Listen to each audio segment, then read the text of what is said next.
Président. Enchantée. Enchantée, vraiment. Ravie. Merci beaucoup. Bien. Ravie. Tu vas bien? Je connaissais un petit peu, mais ça fait longtemps. Oui, alors je sais pas quel est Même à beaucoup, c'était pas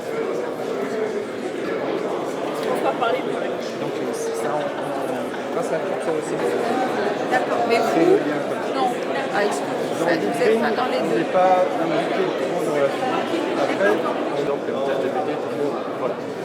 Mais par contre, tout le monde a aussi vu que ChatGPT, de temps en temps, il dit des bêtises. Et de temps en temps, il a des alliés.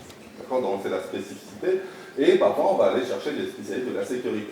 Donc, comment réunir une communauté autour d'un objet commun et faire en sorte que cette communauté travaille ensemble. C'est un vrai défi. C'est par le niveau le plus proche de la technologie, donc qui est essayer de faire émerger de nouveaux modèles de calcul. Pour en revenir à notre sujet du jour, je voudrais vraiment saluer l'ambition scientifique de ce PEPR.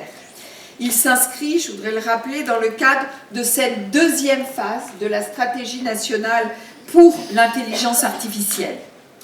Présentée le 8 novembre 2021 pour la deuxième phase, celle-ci a pour objectif premier de faire de la France l'un des acteurs majeurs de l'intelligence artificielle, et ceci sur la scène mondiale.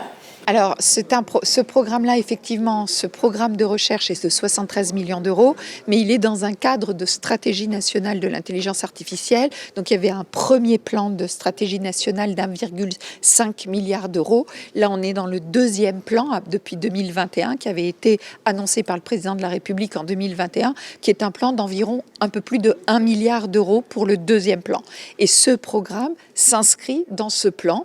Donc, c'est un programme de recherche plutôt fondamentale jusqu'à l'application qui, je dirais, met autour de la table et embarque toutes les communautés au niveau national dans l'intelligence artificielle, et en particulier revient un petit peu à la compréhension de l'intelligence artificielle en embarquant la communauté des mathématiques. En France, nous avons des mathématiques qui rayonnent puisque nous sommes parmi les premiers au monde en mathématiques dans la reconnaissance au niveau de la recherche, et c'est vrai que cette force va être pleinement utilisée dans ce programme pour l'intelligence artificielle, en même temps que 3 autres axes à développer, qui sont des axes, je dirais, classiques de l'IA de confiance, et qui s'inscrit très bien dans la politique européenne avec l'AI Act sur cette IA de confiance.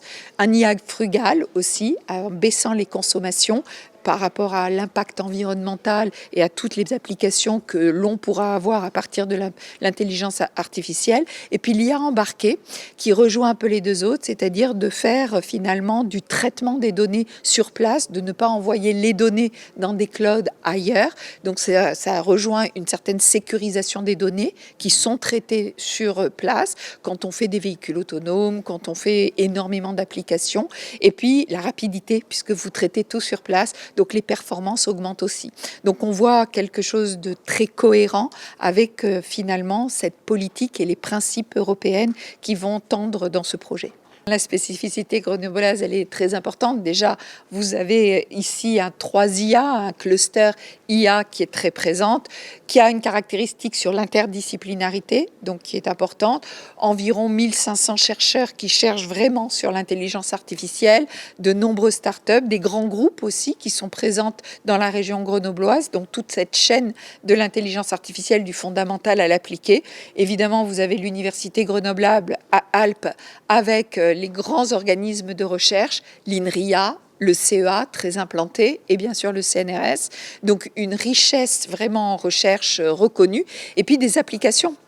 Grenoble, c'est les semi-conducteurs, c'est la microélectronique et l'intelligence artificielle appliquée à tout ce qui est semi-conducteur, et utilisant aussi, parce que pour faire tourner l'intelligence artificielle, il va falloir de nouvelles architectures, de nouveaux composants, des semi-conducteurs avec de nouvelles technologies, et ça c'est effectivement ici que ça se passe. Et puis vous avez les applications sur l'environnement et la santé, où Grenoble est aussi très bien positionné, donc aussi bien en cœur de métier qu'en applicatif. Je crois que le fait qu'on le lançait aujourd'hui à Grenoble, ça veut dire beaucoup.